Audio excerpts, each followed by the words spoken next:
नमो नमः। प्रिय छात्राः, सुप्रभातम। आज हम दीर्घ इकारांत स्त्रीलिंग शब्दों को जानेंगे। परसों हमने इकारांत यानी कि ह्रस्व इकारांत शब्द जिसमें मति, गति, बुद्धि इत्यादि शब्दों को जाना था। आज हम दीर्घ इकारांत शब्दावली को जानेंगे, किस प्रकार से दीर्घ इकारांत शब्दों के रूप बनाए जाते हैं और उनका प्रयोग होता है। दीर्घ इकारांत शब्द है एक बारम एकम संवादम पश्यामः।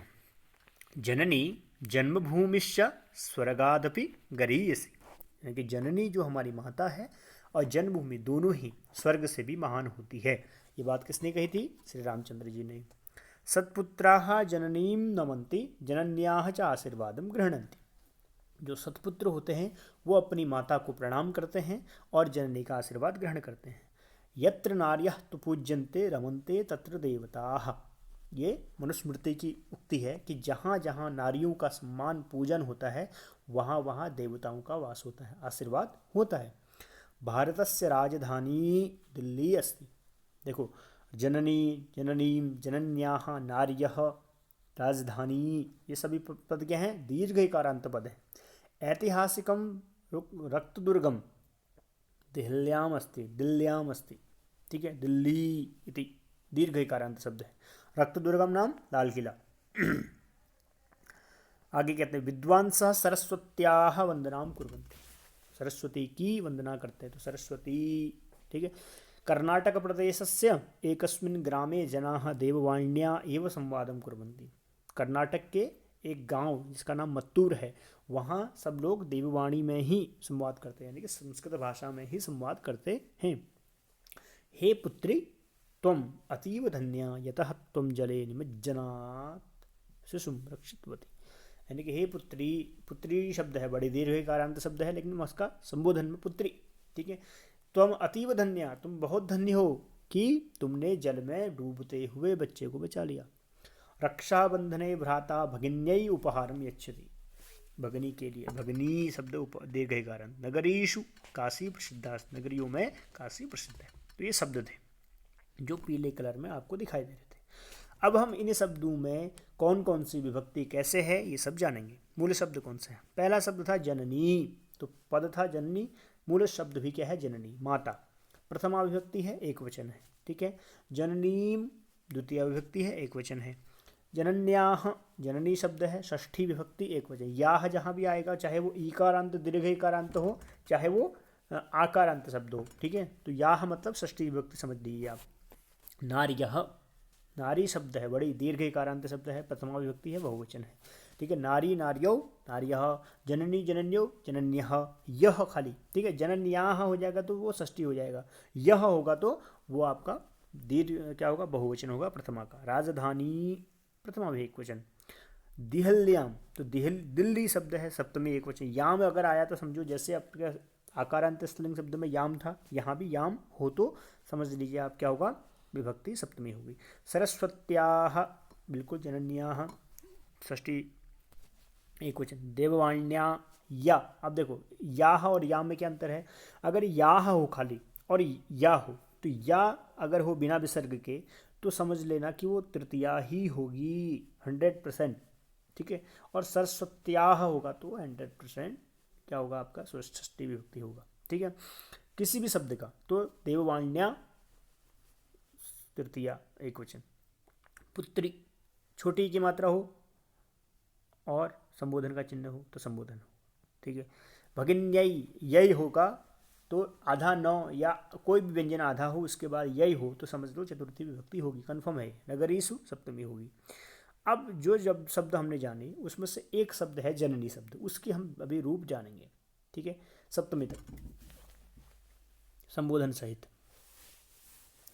जननी जनन्यौ जनन्यः इति प्रथमा, जननीं जनन्यौ जननीः इति द्वितीया, जनन्या जननीभ्यां जननीभिः इति तृतीया, जनन्यै जननीभ्यां जननीभ्यः इति चतुर्थी, जनन्याः जननीभ्यां जननीभ्यः इति पंचमी, जनन्याः जनन्योः जननीनाम् इति षष्ठी, जनन्यां जनन्योः जननीषु इति सप्तमी। हे जननी, हे जनन्यौ, हे जनन्यः इति संबोधनम। तो ये जननी शब्द के रूप हुए। ठीक है, अब इसको और थोड़ा सा जानेंगे। देखो इसमें, इसी में अगर हम जाते हैं, इसको दीर्घ इकारांतों को जैसे हमने इकारांत आकारांत जाना, दत्त धन आ, जनन धन ई, जनन धन यौ, ठीक है, जनन्यौ, जनन धन अन्यः, जनन धन यह, नौ हलंत होगा। ठीक है, ध्यान रखना है इसमें, जनन धन ई जननी, तो जनन नौ में से नौ हलंत होगा। ऐसे ही जनन धन ईम, जनन धन यौ, जनन धन इहि, तो ई यौ यह, ईम यौ ईहि, या भ्याम या ईभ्याम ईभिः, यै ईभ्याम ईभ्यः, याः ईभ्याम ईभ्यः, याः योः ईनाम। ठीक है, उसके बाद याम योः ईसु। ठीक, ई यो यह। अगर इस प्रकार से जैसे बाकी में हमने किया, ये आप खुद भी कर सकते हैं। ठीक है, लास्ट के शब्दों को देख लो, सभी इकारांत शब्द फिर आपको आराम से आ जाएंगे, इसलिए ये ध्यान रखने वाली चीज़ है। कुछ और इसका विस्तार से जानते हैं। देखो, दीर्घ इकारांत स्त्रीलिंग शब्द है, अब इसको हम प्रयोग करते हैं। इयम सरस्वती अस्ति, सरस्वती प्रथमा विभक्ति एक वचन, जननी। ठीक है, रिक्त स्थाने यत् पदम पूरणीयम अस्ति तस्य मूल प्रदत्तः अस्ति, विभक्तेः वचनं च निर्दिष्टः अस्ति। तो ये दिया है। ठीक है, सरस्वती शब्द है। अच्छा, सरस्वती शब्द था, उसकी हमने विभक्ति करनी है, तो सरस्वत्याः, याः कौन सी विभक्ति हुई? षष्ठी विभक्ति। तो सरस्वती के हाथ में वीणा है, षष्ठी एक वचन। ठीक, आगे इयम सखी उमा अस्ति, सखी शब्द का सखी ही होगा। ठीक है, मम सखी अस्ति, मेरी सखी है, तो प्रथमा एक वचन।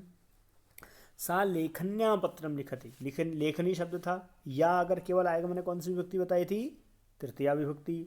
तो लेखन्या प्रथमा एक वचन, सॉरी तृतीया एक वचन। ठीक, तो अगला एषा गृहिणी अस्ति, गृहिणी शब्द घर में। ठीक है, प्रथमा विभक्ति एक वचनम। सा रसवतीम पचति, वो रसवती बना रही है, रसवती को बना रही है। पचती, जैसे हमने कहा माता रोटिकाम पचती, माता रोटिका बना रही है, रोटी बना रही है, तो रोटिकाम हो जाएगा। जिसको भी पच धातु कहाँ पर होगी? जिसको उसमें कर्म होना चाहिए, तो कर्म है रसवतीम।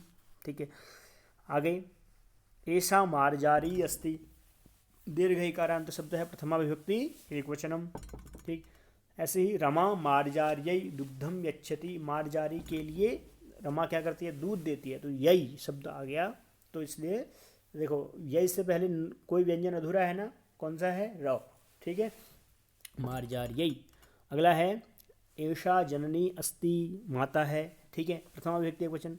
पुत्रम जननीम नमति, पुत्रः जननीम नमति, पुत्र क्या करता है? जननी को नमस्कार करता है, द्वितीया एक वचनम। ठीक, एषा स्थाली अस्ति, ये थाली है। अब थाली में क्या है? स्थाल्याम फलानि सन्ति, थाली में फल हैं, तो सप्तमी विभक्ति एक वचन, तो सप्तमी विभक्ति तक हो गया। ऐसा राज्ञी लक्ष्मीबाई अस्ति, ये रानी लक्ष्मीबाई है। ठीक है, राज्ञ्याः पूर्वनाम मनुबाई आसीत्, राज्ञ्याः पूर्व नाम मनुबाई आसीत्, तो रानी के पूर्व नाम क्या था? मनुबाई था, षष्ठी विभक्ति एक वचन। ज्ञा याः। ठीक है, सह रामस्य भ्राता, ठीक है, वह राम का भाई। तो भ्रातृ शब्द था, प्रथमा विभक्ति और एक वचन। ऋकारांत शब्द हमने पढ़े हैं। ठीक है, ऋकारांत शब्द में आ होता है लास्ट में। ठीक है, प्रथमा में, तो भ्राता, पिता, माता। ठीक है, और इसी प्रकार से नेता, कर्ता, यह हम सब पढ़े हैं। सा रामस्य भगिनी, अब देखो वह राम की बहन है। सह रामस्य भ्राता, सा रामस्य भगिनी। ठीक है, भगिनी शब्द प्रथमा विभक्ति एक वचन, सब लोग प्रथमा विभक्ति एक वचन। अब इसका जैसा शब्द पुल्लिंग में होगा ऋकारांत शब्द का, भ्रातुः भगिनी, भ्रातुः भगिनी, उसी का हम प्रयोग करेंगे। भ्राति स्थाने भगिनी। तव भ्रातुः नाम किम, षष्ठी विभक्ति एक वचन, भ्रातु शब्द। तो तव भगिन्याः नाम किम, षष्ठी विभक्ति एक वचनम। फिर आगे चलते हैं। किम तव, किम त्वम भ्रात्रा सह क्रीडसि, क्या तुम भाई के साथ खेलती हो? फिर आगे किम तुम भगिन्या सह क्रीडसि, तो भगिन्या शब्द तृतीया, या आया केवल, तृतीया विभक्ति एक वचन। ऐसे ही अहम भ्रात्रे उपहारम यच्छामि, मैं भाई के लिए उपहार देती हूँ, तो हम भगिन्ये उपहारम यच्छामि, भगिनी के लिए उपहार देती हूँ, चतुर्थी विभक्ति का प्रयोग किया हमने। यतः भ्रातृपदे अपि चतुर्थी विभक्ति अस्ति। ठीक है, आगे कहते हैं अहम भ्रातुः वेदम पठामि, मैं भाई से वेद पढ़ती हूँ। तो अहम भगिन्याः वेदम पठामि, मैं बहन से वेद पढ़ती हूँ। ठीक है, अहम भ्रातरि असीम श्रद्धा वर्तते, मम भ्रातरि असीम श्रद्धा वर्तते, मेरे भाई में बहुत श्रद्धा है। तो मम भगिन्याम असीम श्रद्धा वर्तते। ठीक है, तो भ्रातृ स्थाने भगिनी शब्दस्य प्रयोगः। तो अहम प्रातः उत्थाय भ्रातरम नमामि, अहम प्रातः उत्थाय भगिनीम नमामि। तो द्वितीया से लेकर के सप्तमी तक हमने क्या किया, प्रयोग किया। किसका किया, भगिनी शब्द का भ्रातृ शब्द के स्थान पर। भगिनी दीर्घिकारांत शब्द है, ठीक है, और भ्रातृ ऋकारांत शब्द है पुल्लिंग। ठीक है, अब हमें करना क्या है, ये सब पढ़ने के बाद जो हमें करणीय कार्य है, अगर देखो इनमें से एक संवाद तो आप लिख ही लीजिएगा, क्योंकि वो आपके हित में होगा। देखो जननी शब्द के रूप लिखने हैं हमें, उसके बाद ये जो शब्द दिए हैं दिल्ली, सरस्वती, देववाणी, पुत्री, भगिनी और नगरी, इन सभी शब्दों के जननी शब्द के अनुसार से ही एक एक रूप लिखने हैं। ठीक है, तो बाकी अलावा इसके अलावा भगिनी के लिख सकते हैं आप, ठीक है, अन्य शब्दों के भी लिख सकते हैं, लेकिन इनके रूप तो लिखने ही लिखने हैं। तो इत्थम अद्यतन पाठः दीर्घ इकारांत शब्दः संपूर्णः, पुनः श्वः वयं नूतनं शब्दं स्वीकृत्य आगच्छामः। तदापर्यन्तं नमस्कारः। और लिख जरूर लीजिएगा बेटा, इतना निवेदन है आपसे। सभी लोग दीर्घ इकारांत शब्दावली में जब आप वहाँ से घर से वापस आएंगे, सभी शब्द रूपों को आपकी फेयर कॉपी या नोट्स कॉपी में, नोट्स बुक जो भी दूसरी है आपकी, ठीक है, जिसको आप अगर कॉपी नहीं ले गए हैं तो उसमें एक एक शब्दावली देखूंगा। तो आपसे निवेदन है कृपया करें, घर पर रह के कुछ नहीं समझ में आ रहा तो पूछें। अस्तु, धन्यवाद।